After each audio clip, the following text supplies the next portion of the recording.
हमने लुशियन पाई और आमंड व पावेल, इनके जो राजनीतिक विकास के बारे में जो विचार हैं, इन्होंने जो अवस्थाएं बताई हैं, इन्होंने जो विशेषताएं बताई हैं, उनके बारे में हमने पढ़ा। अब हम बात करते हैं राजनीतिक विकास की अवस्थाओं की। राजनीतिक विकास की अवस्थाएं,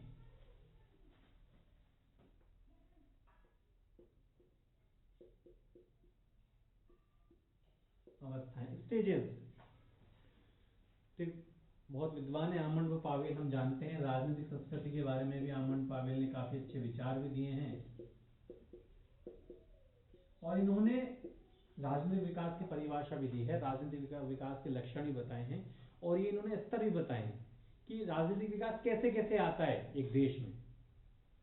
तो कहते हैं सबसे पहले राज्य, फिर राष्ट्र, फिर सहभागिता,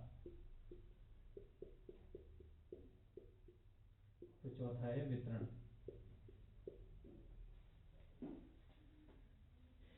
इस प्रकार ये पहली स्टेज, फिर सेकंड, फिर थर्ड, फिर फोर्थ। इसका मतलब क्या है राज्य का मतलब कोई देश पहले कोई भी भूभाग जब खुद को राज्य के रूप में संगठित करता है तो राजनीतिक विकास का पहला स्तर है। राज्य का मतलब उसके पास कौन सी शक्ति होना जरूरी है? संप्रभुता की शक्ति।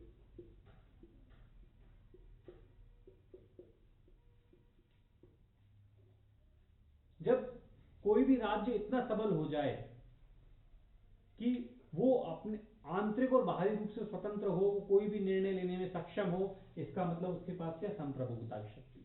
तो राजनीतिक विकास का जो पहला स्तर क्या है? राज्य का निर्माण। दूसरा है राष्ट्र। राष्ट्र का मतलब क्या है? हम की भावना, मैं तू ये नहीं। जो राज्य हमारा है, जो देश हमारा है, उसके प्रति हम सर्वस्व अपना अर्पण करने की जो भावना है वो राष्ट्र कहलाती है। राज्य के लिए 4 तत्वों का होना जरूरी है। भूभाग, भूभाग पर लोग रहें, लोगों के ऊपर एक सरकार हो, और सरकार के ऊपर क्या हो? संप्रभुता। चौथा तत्व संप्रभुता। इन 4 तत्वों का होना जरूरी है तो राज्य बनता है। कोई जमीन हो, जमीन के ऊपर लोग रहें, लोगों के ऊपर एक सरकार हो, सरकार के पास निर्णय लेने की शक्ति हो, स्वतंत्र रूप से निर्णय लेने की शक्ति हो, तो राज्य बनता है। लेकिन राज्य राष्ट्र कब बनता है? जो राज्य में जो लोग रहें, जो देश में जो लोग रहें, हम जिन्हें व्यवहारिक रूप से देश बोलते हैं, पॉलिटिकल साइंस शब्दावली में उसे राज्य बोला जाता है। तो जो राज्य के जो लोग हैं वो अपने देश के प्रति लगाव रखें, राष्ट्रभक्ति की भावना हो, हम की भावना हो, मेरा और तेरा छोड़कर सब लोग विभिन्न विभिन्नताओं के होते हुए भी जब देश के प्रति लगाव रखते हैं तो राज्य राष्ट्र में बदल जाया करता है। तो इस प्रकार आमंड पावेल ने जो दूसरा लक्षण बताया है वो राज्य बताई, स्टेजेस बताइए। पहला राज्य बनता है, फिर राष्ट्र, फिर तीसरा है सहभागिता, अर्थात शासन में जनता की अधिकतम हिस्सेदारी। यदि शासन में जनता की हिस्सेदारी नहीं होगी, शासन में जनता की अधिकतम हिस्सेदारी,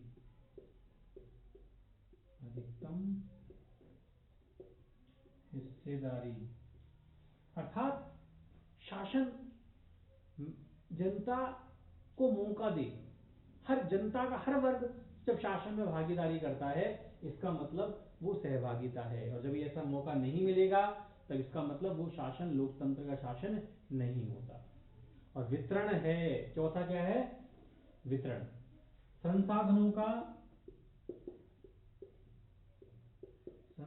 का प्रत्येक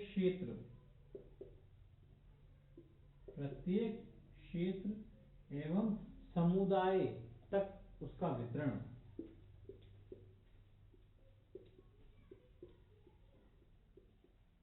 प्रत्येक क्षेत्र, प्रत्येक समुदाय, जो देश के जो संसाधन हैं, जो देश का जो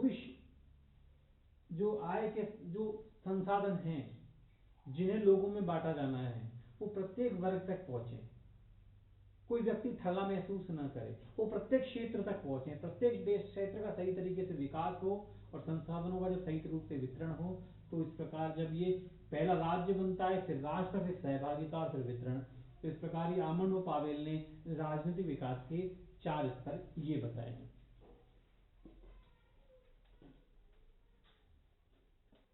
आमंड व पावेल के बाद एक अन्य विद्वान है आर्गेन्सकी।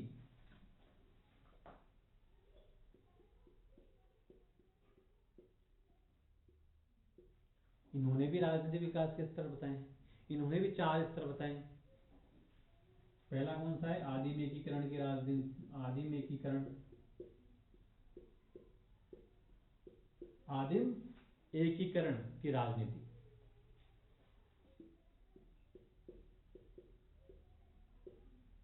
दूसरा है औद्योगिकरण की राजनीति, औद्योगिकीकरण की राजनीति, ये उन्होंने दूसरा स्तर है ये उनका। तीसरा है लोक कल्याण, लोक कल्याण की राजनीति।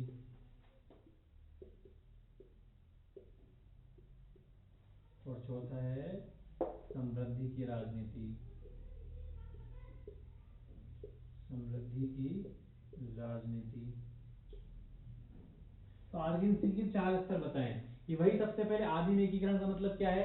जब खुद को राज्य के रूप में संगठित कर लेना, ये खुद को मजबूत करना। जब एक देश खुद को संगठित रूप से मजबूत कर लेता है, उसमें एकीकरण की भावना आ जाती है, एकता की भावना आ जाती है, वो पहला स्तर। जब हम खुद को राज्य के रूप में संगठित कर लें, राष्ट्र के रूप में संगठित कर लें। दूसरा है औद्योगिकरण, जब उसमें औद्योगिकरण अच्छा होने लग जाए, सेकंड स्टेज है। तीसरा लोक कल्याण, औद्योगिकरण का फायदा लोगों तक पहुंचेगा, लोक कल्याण, और लोक कल्याण से क्या फायदा होने वाला है? समृद्धि हो जाए हर व्यक्ति की, इसका मतलब वहां राजनीतिक विकास आ चुका है। ये आर्गेन्सी के हैं।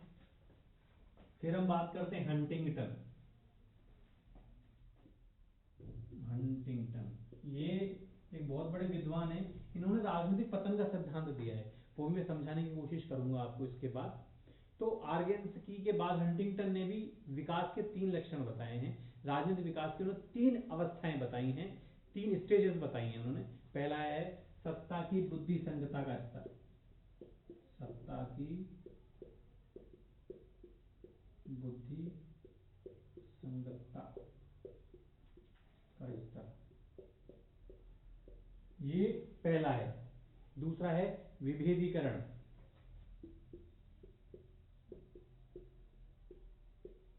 तीसरा है अभिवृद्ध सहभागिता,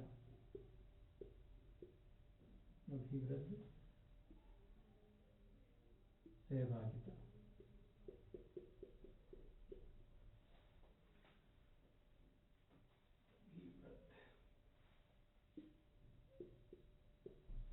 ठीक है, ये सत्ता की बुद्धि संगता का स्तर, पहले वही सत्ता जब लोकतांत्रिक नियमों के अनुसार चले, विवेकपूर्ण तरीके से चले, तो पहला स्तर है। दूसरा विभेदीकरण, कार्यों का अलग अलग कार्यों के लिए अलग अलग संस्थाओं का होना।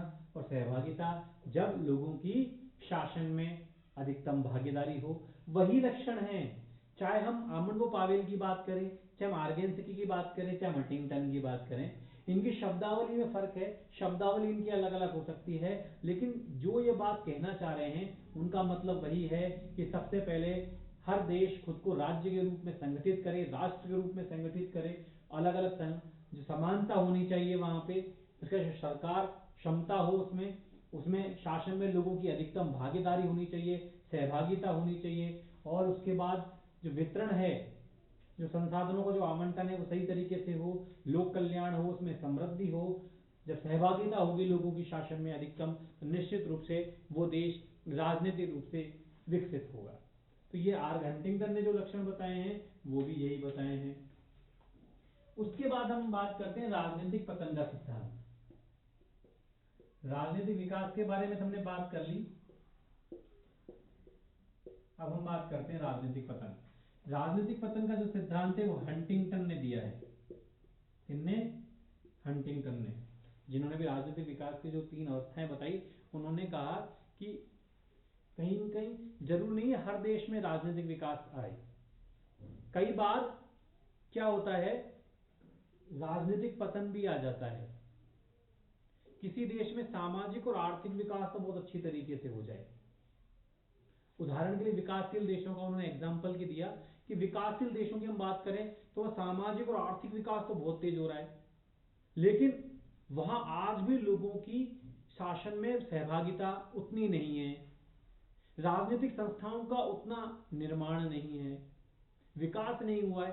सामाजिक आर्थिक रूप से तो बहुत ऊपर चले गए, लेकिन राजनीतिक रूप से नीचे रह गए। सहभागिता नहीं है, उनका योगदान नहीं है, उनकी सक्रिय भागीदारी नहीं है, राजनीतिक संस्थाओं का निर्माण नहीं है। तो क्या है, तो कहीं न कहीं वो सामाजिक आर्थिक विकास तो बहुत ऊपर हो गया, लेकिन राजनीतिक विकास नीचे हो गया। तो सामाजिक जो आकांक्षाएं हैं और जो उनकी पूर्ति के बीच में जो खाई रह गई, हम जो करना चाहते थे और जो कर नहीं पाए, उनके बीच की खाई रह गई, तो राजनीतिक विकास ना आके क्या आएगा, वहां पर राजनीतिक पतन आएगा। सामाजिक और आर्थिक विकास की तुलना में राजनीतिक विकास का पीछे रह जाना, ऐसा विकासशील देशों में हो रहा है।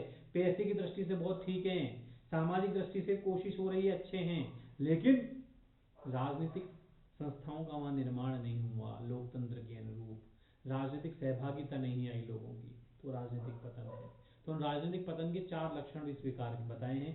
पहले जो कट्टरवादिता, राजनीतिक पतन के हंटिंगटन की बात कर रहे हैं हम,